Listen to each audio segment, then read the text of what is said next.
Teleport over to the Senate with the biggest story of the day still, the arrest of Zaldico in the Prague, Czech Republic. But what are senators saying?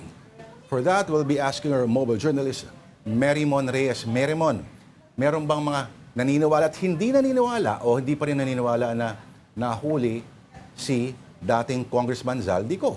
At tuloy na ba siguro yung Blue Ribbon Committee hearing? Nakumpleto na ba ang mga pirma o isa na lang ba talaga?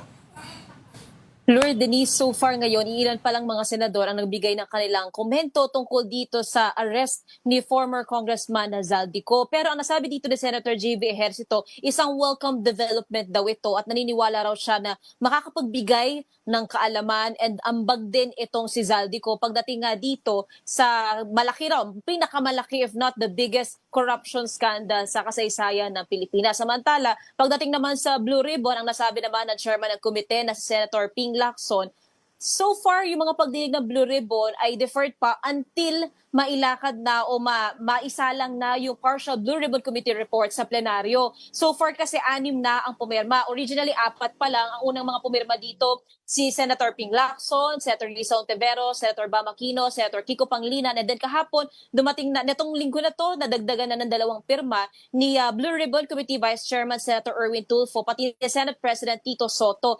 Kinlarify natin kay SP Soto kasi hindi siya nakalista as ex-officio member nor member ng komite. Pero ang sabi naman ni SP, wala naman daw nagbabawal sa Senate President na pumirma bilang miyembro doon nga sa partial Blue Ribbon Committee report. At ang sabi naman ni Senator Ping, kampante naman daw siya, kumpiyansa siya na makukuha na yung natitirang 3 pirma para makumpleto na yung 9 signatures and maisalang na itong partial committee report sa plenaryo. Doon, pagkatapos daw nito, kapag formal lang naihain to, nagkaroon na ng amendments or maybe yung Q&As sa mga senador, at first chance, sabi ni Senator Ping, iimbitahan daw nila itong si Zaldico sa pagdinig ng Blue Ribbon Committee. At dahil nakikita niya raw na mukhang may interconnectedness yung narratives ni Zaldico, pati yung narrative sa mga ex-marine or uniformed men na nagsasabing nag-dispatch nitong mga maleta na nilalaman ang mga kickback mula sa flood control projects, plano nilang pagsabayin or not i-calibrate daw yung pagdinig. Pero mukhang mas maganda raw na pagsabay ng mga ito para raw matignan kung sino talaga yung nagsasabi ng totoo or maybe half-truth, half-lie, and so on. At ilan din daw sa maaari pang imbitahan kung sakaling mabanggit ito ni Zaldico kapag sumalang na siya sa pagdinig ng Blue Ribbon, sila dating Yusek Adrian Bersamin, pati dating Budget Secretary Amina Pangandaman. But then again, ang sinasabi din dito, ang tinitingnan din nila is since meron pending na arrest warrant galing sa Sandigan Bayan, kailangan muna may pahintulot din daw ito ng korte, yung pagsalang ni Zaldico.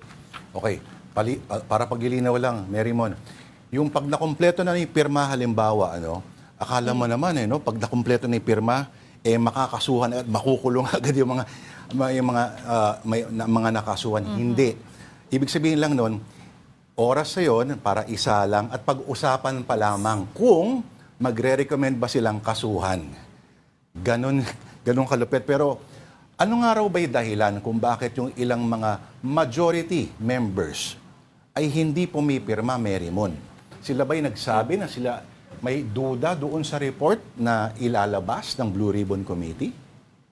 Lord, ilang linggo, buwan na nga yung lumipas ever since pinaikot na ito yung official na copy na kasi may nag-leak nga sa media, ito yung drafted na copy daw ng committee report, pero meron ng pinaikot talaga na yung selyado na to, yung hinihintay na talaga yung pirma nitong mga senador. Ang nasabi ni Senator Ping, may ilang mga miyembro daw kasi from the minority ang nagsasabi sa fellow Senate block mates nila from the majority na medyo wait muna, wag muna raw pirmahan. And ito kasi from the minority, naglabas sila ng tinatawag nilang minority report, but then again, hindi pa raw ito matatawag na minority report hanggat hindi nasasalang sa session yung committee report ng Blue Ribbon. And ang pinaghuhugutan ng minority dito, as reflected din sa naging conversation natin kay Senator Amy Marcos itong Wednesday, hindi raw sila satisfied sa naging scope ng investigasyon ng Blue Ribbon. Yung mga pangalan daw na inimbestigahan, ang hinahanap pa raw talaga nila yung bigger fish at sea. Kaya nga, ang sabi ni Senator Amy, hanggat hindi raw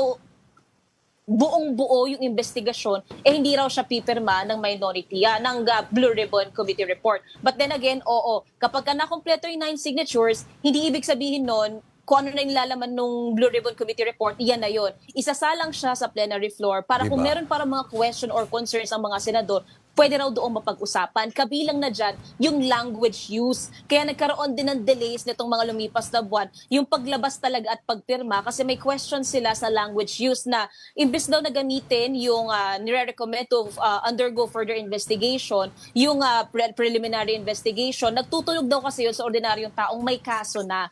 So yun yung nagkaroon ng tweaking, medyo sinoften nila yung language. And yan yung nilalaman ngayon ng committee report na waiting na lang sa 3 natitira pang pirma. And so far, from the 17 members kasi, ilang mga miyembro pa, for context na lang, from the minority, for example, sina Senator Sherwin Gatchalian, Senator Lito Lapid, Senator Lauren Legarda, Senator Raffy Tulfo, Senator Mark Villar. From the minority, ito si Senator Rodante Marcoleta, Amy Marcos, Joel Villanueva, Bongo, and si Senator Robin Hood Padilla. Ex-official members, Minority Leader, Senator Alan Peter Cayetano, Majority Leader, Senator Mig Subiri. Siyam lang ang kailangan. Ilan na lang ang kulang, Mary Mon? 3 na lang. 3, 2, 4 na kasi nung kasimulaan pa lang si Senator Ping, Senator Bam, Senator Risa, Senator Kiko, then this week nadagdag 2, Senator Erwin Tulfo, pati si SP Soto. Meanwhile, kung walang additional 3 pirma, walang mangyayari dyan. Hindi yan uusad sa plenary para pag-usapan muna. Kung hindi sila sang-ayon, wala ba nag-argue halimbawa na di doon sa plenary discussions, doon pag-usapan kung ano yung pwedeng idagdag o yung pag-ano ng lingwahe.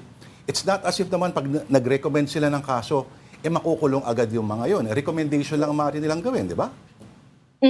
Yan, Lord, yung sinasabi ni Senator Ping na lahat naman daw ng mga question or concerns or clarifications pa, point of clarifications ng mga senador, maaari naman daw yung ma-bring up sa plenary floor. But then again, hindi niya raw din ipe-pressure itong mga senador sa kanilang pagpipirma. Yun yung sinasabi ni Senator Ping last month pa na baka raw dahil 400 pahina ito, kaya kinakailangan daw ng oras para pagnilayan, isa-isahin daw yung laman nito. But then again, kung may mga question or concerns pa sa nilalaman ng committee report, pwede raw yung mapag-usapan talaga sa plenary floor. Pero yan, pagka hindi pa siya formal na naihahain, hinihintay pa rin natin hanggang until then yung magiging schedule ng pagdinig ng Blue Naisip Ribbon. akong magandang idea dyan. Alam mo yung mga meme, yung mga TikTok videos, Na ano? yung may textong gumaganyan-ganyan. But Maryman, can I just quickly ask, how common is that in consideration yung language for the public? Hindi naman kailangan na sobrang in layman's term.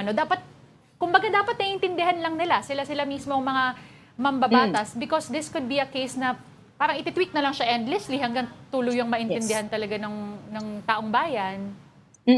Denise, ito kasing ginagawa ng Senate Blue Ribbon Committee, yung mga inquiries nila, it's in aid of legislation. So lahat ng recommendations na ilalabas nila at ang sinasabi din nila dito, kailangan yung maiintindihan din daw ng tao ng mas malinaw. Kaya nga sinasabi ni Senator Ping, kapag ka-ililaymanize daw, ang tunog daw nun, yung recommended na filing of charges, nagtutunog may kaso na. So, hindi naman daw yun pasok sa scope ng trabaho ng Senado. Kaya inayos nila, so recommended to undergo further investigation o kaya naman yung preliminary investigations na ginagawa na sa DOJ o kaya naman sa Sandigan Bayan. And since in retrospect, may mga matatalakay din dito possible na yung mga nalabag na batas, and pagdating kasi sa batas, kailangan mas simple siya na at first glance kung paano siya makikita ng mga tao, yun yung pinaka-ibig sabihin nun. Kaya very critical din daw etong mga senador tungkol nga doon sa naging language use.